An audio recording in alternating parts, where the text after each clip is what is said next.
Bonjour à tous, bienvenue dans cette nouvelle vidéo sur Ariane Agora. Comment rendre les réunions plus harmonieuses et plus efficaces? Voilà, c'est aussi un de mes domaines de compétences, quelque chose que j'ai envie de partager avec vous. Aujourd'hui, plus particulièrement centré sur la gestion de la parole dans les réunions. Donc, comment gérer la parole pour rendre les réunions plus harmonieuses, plus efficaces? Tout simplement en posant un cadre qui va permettre à chacun de s'exprimer, mais aussi d'écouter les autres. Donc ça peut être une phrase toute simple comme je parle quand c'est mon tour de parole, j'écoute lorsque c'est l'autre qui parle. Voilà. Donc lorsque c'est votre tour, vous parlez. Si ça n'est pas votre tour, vous êtes aussi en action en train d'écouter. Voilà. C'est pas, vous n'êtes pas passif lorsque vous ne parlez pas. Vous êtes actif mais d'une autre façon. Donc en posant une phrase toute simple comme ça qui va donner un cadre à la réunion, vous allez permettre au groupe de s'écouter beaucoup plus et de ne plus parler en même temps. Donc ça peut paraître évident, puisqu'on dit toujours on n'a pas le droit de couper la parole, on ne parle pas en même temps.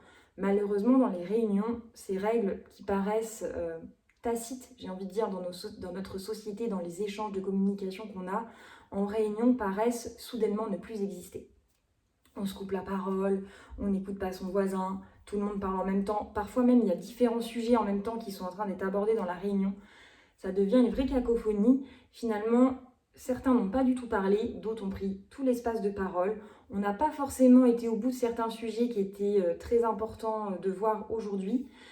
Et on sort de la réunion, on est épuisé. Voilà. Donc, pour permettre à cette règle-là, où voilà, je m'exprime quand c'est mon tour de parler et j'écoute lorsque c'est le tour de quelqu'un d'autre ou lorsque ça n'est pas mon tour, ça va être d'utiliser certains outils. Donc, vous pouvez mettre en place évidemment un animateur de réunion ou un facilitateur qui va donner la parole à telle ou telle personne. Voilà.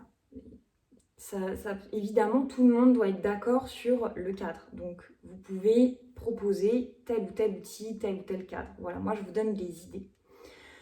Une autre idée, un autre outil qui peut être mis en place, c'est de tout simplement mettre en place un bâton de parole ou un objet qui symbolise la parole. Donc, la personne qui a le bâton de parole est celle qui s'exprime. Une fois qu'elle le donne à quelqu'un d'autre, c'est l'autre personne qui s'exprime. Elle doit écouter et se taire. Voilà. Donc, ça matérialise vraiment la parole, qui parle et qui écoute dans le groupe. C'est très très simple à mettre en place et c'est très efficace.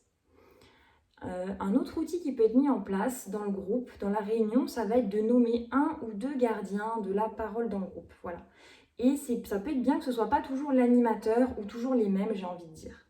Parce que ça responsabilise en fait les participants dans justement le temps de parole que chacun prend, dans l'écoute qu'on a les uns des autres. Et ça permet de rendre la réunion plus harmonieuse et aussi, j'ai envie de dire, de sensibiliser chacun avec justement cette notion de gestion de parole dans les réunions. Donc, le gardien ou les gardiens de la parole dans la réunion peuvent tourner et ça peut être très intéressant.